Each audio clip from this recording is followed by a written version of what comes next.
ڈرامے کے اگلی اقساط میں آپ دیکھیں گے کہ شاہنواز جب اپنے کمرے میں آتا ہے تو مہرالنساء سو رہی ہوتی ہے۔ وہ مہرالنساء کو دیکھنے لگتا ہے اور مہرالنساء کے چہرے پر آئے ہوئے بالوں کو وہ دیکھ کر ہاتھ سے ہٹانے لگتا ہے۔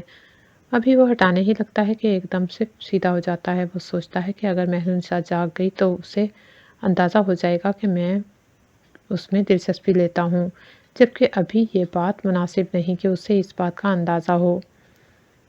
وہ ابھی یہ سوچ ہی رہا ہوتا ہے مہرالنساء کو دیکھ کر، اور ساتھ ہی یہ سوچ رہا ہوتا ہے کہ مہرالنساء کتنی خوبصورت ہے اور اس کے چہرے پہ کتنی معصومیت ہے۔ وہ یہ سب سوچ رہا ہوتا ہے کہ مہرالنساء کی آنکھ کھل جاتی ہے۔ وہ فوراً سے شاہنواز کو دیکھتی ہے۔ شاہنواز جلدی سے گھبرا کر پیچھے چلا جاتا ہے۔ وہ کہتا ہے کہ میں دیکھنے آیا تھا کہ تم ابھی تک سو رہی ہو، موم تمہیں بلا رہی ہیں، موم کہہ رہی ہیں کہ ہم سب کے ساتھ ناشتہ کرو۔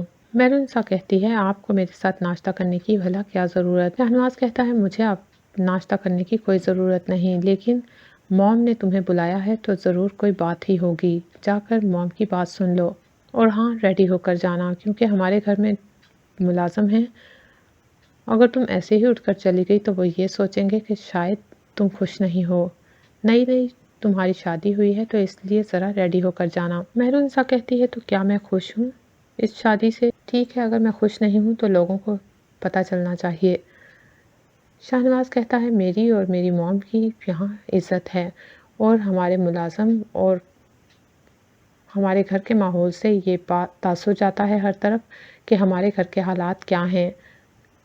اگر کسی کو یہ معلوم ہو گیا کہ ہمارے گھر کی بہو خوش نہیں ہے تو بہت ہنگامہ ہو جائے گا، اس لیے تمہیں اتنا کمپرومائز تو کرنا ہی ہوگا اور ریڈی ہو کر نیچے جانا۔ مہرالنساء کہتی ہے تو اگر میں ریڈی ہو کر نیچے نہ جاؤں تو آپ کیا کر لیں گے؟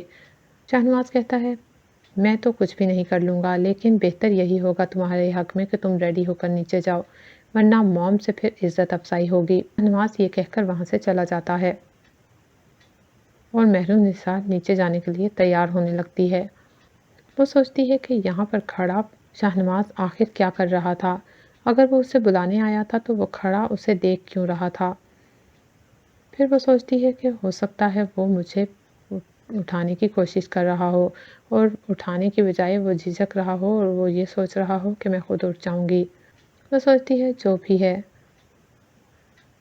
شاہنواز مجھے اچھا لگنے لگا تھا، لیکن شاہنواز کی باتیں مجھے بہت تکلیف دیتی ہیں، اور اس نے جو کیا اس کی وجہ سے میں اس سے کافی دور ہو گئی ہوں۔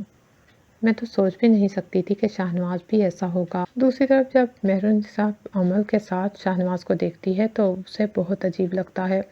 وہ سوچتی ہے کہ اگر عمل شاہنواز کو اتنی ہی پسند تھی تو اس سے شادی کیوں نہیں کر لی؟ مجھ سے شادی کرنے کی اسے کیا ضرورت تھی؟ پھر وہ سوچتی ہے کہ اس نے مجھ سے شادی اپنی پسندیدگی کے لیے تھوڑی کی ہے، اس نے تو مجھ سے شادی بدلہ لینے کے لیے کی ہے، معافی نامے پر سائن کروانے کے لیے،